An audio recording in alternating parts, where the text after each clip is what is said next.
66%. É um número que vale a pena fixar.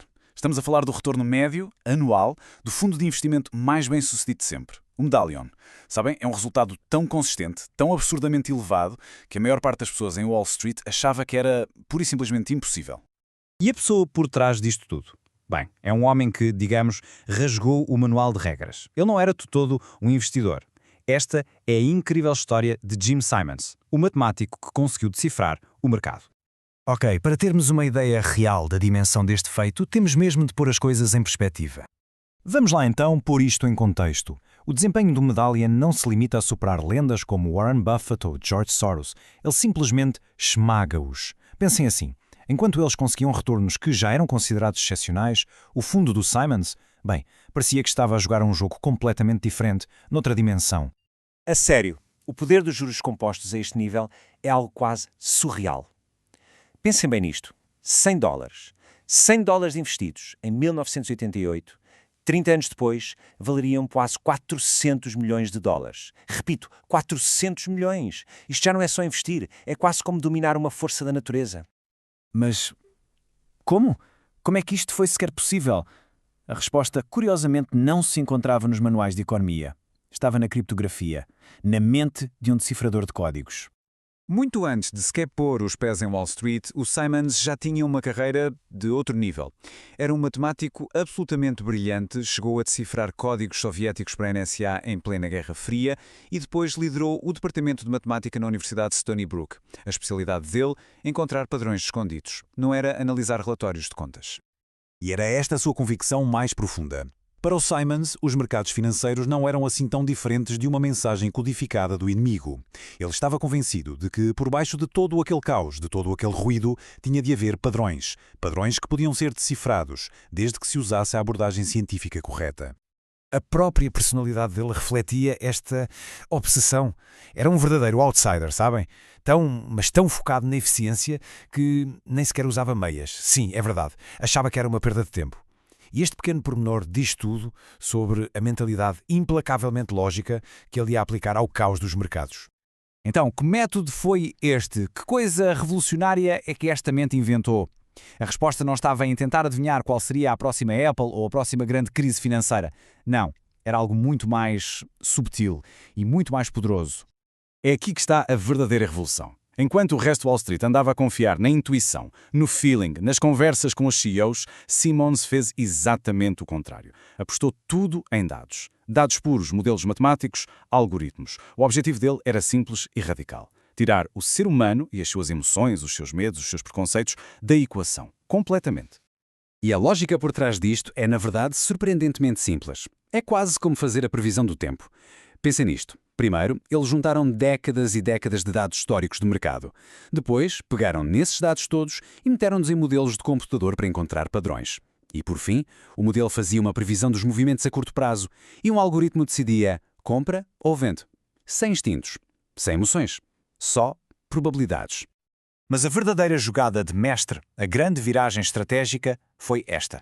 Em vez de irem à caça de baleias, ou seja, grandes lucros em grandes movimentos do mercado, eles desafinaram o sistema para pescar guppies, milhares e milhares de pequenas transações por dia, cada uma com um lucro minúsculo, quase invisível ao olho nu. Eram as migalhas que mais ninguém queria. Só que, quando se juntam milhões de migalhas, bem, elas transformaram-nos em bilionários. E a matemática por trás disto é de uma simplicidade genial, como explicou um dos colaboradores principais, o Elwin Berlekamp. A ideia é esta. Com um volume tão gigante de transações, não é preciso acertar sempre. Basta ter uma pequenina vantagem estatística. Imaginem, acertar apenas 51% das vezes. Quando se fazem milhões de negócios, é mais do que suficiente para gerar lucros absolutamente astronómicos. Agora, para atacar o mercado de ações, que era o desafio mais complexo de todos, Simons fez algo completamente inesperado. Foi contratar especialistas em linguagem, sim, da IBM. Robert Mercer e Peter Brown chegaram com uma ideia radical. E se o mercado se comportasse como uma língua? Eles pegaram em modelos que eram usados para tradução automática e aplicaram-os para ouvir os padrões do mercado e tentar prever a próxima palavra, ou, neste caso, o próximo movimento do preço. Claro que um sucesso desta dimensão nunca vem sem consequências. Para a Renascença, isto significou riqueza para lá do imaginável, um nível de secretismo quase doentio e, como seria de esperar, conflitos internos muito profundos. O grande teste de fogo chegou no ano 2000, com o rebentamento da bolha .com. Enquanto o resto do mundo financeiro entrava em pânico, a perder fortunas, o Medallion teve o seu melhor ano de sempre, um retorno de quase 99%. Foi a prova final de que a máquina funcionava, independentemente do caos que estivesse a acontecer lá fora. E este sucesso todo acabou por criar uma espécie de universo paralelo. O fundo foi fechado a investidores de fora, passou a ser só para os funcionários. Eles ficaram tão, mas tão ricos que criaram a sua própria comunidade de elite. Só que o preço a pagar por esta riqueza era o silêncio. Um silêncio absoluto. O código do Medallion tornou-se, literalmente, um dos segredos mais bem guardados do mundo. Só que dentro desta fortaleza de secretismo estava a crescer uma fenda ideológica. De um lado, tínhamos Jim Simons, um dos maiores doadores do Partido Democrata. Do outro, o seu co-CEO, Robert Mercer, que se tornou um dos financiadores mais influentes da direita radical e um apoiante de peso de Donald Trump. Eram duas visões do mundo completamente opostas, em rota de colisão, no topo da máquina de fazer dinheiro mais eficaz que alguma vez existiu. A tensão acabou por se tornar insustentável. As atividades políticas de Mercer, que eram bastante controversas, começaram a gerar muita publicidade negativa e a deixar os investidores dos outros fundos da empresa preocupados. Para proteger a reputação da Renaissance, Simons teve de confrontar Mercer. E o resultado foi que, em 2017, Mercer acabou por se demitir. Ok, depois de decifrar o código mais lucrativo do mundo, o que é que se segue? Qual é o próximo passo? Para Jim Simons, a resposta já não estava em fazer mais dinheiro. Estava em tentar decifrar mistérios ainda maiores. Depois de ter conquistado tudo o que havia para conquistar no mundo do investimento e também depois de ter passado por tragédias pessoais muito difíceis, Simons começou a afastar-se da gestão diária da Renaissance. A sua mente, que estava sempre à procura de novos padrões, virou-se para desafios diferentes, mais profundos. Ele começou a usar a sua fortuna colossal e aquela sua mente analítica para atacar alguns dos problemas mais fundamentais da ciência e da sociedade. Passou a financiar a investigação de ponta sobre as origens do autismo, que era uma causa muito pessoal para ele.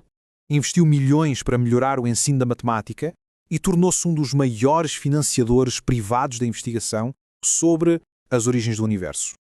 Se pensarmos bem, a vida dele foi uma busca incessante por padrões. Primeiro, nos códigos secretos da Guerra Fria.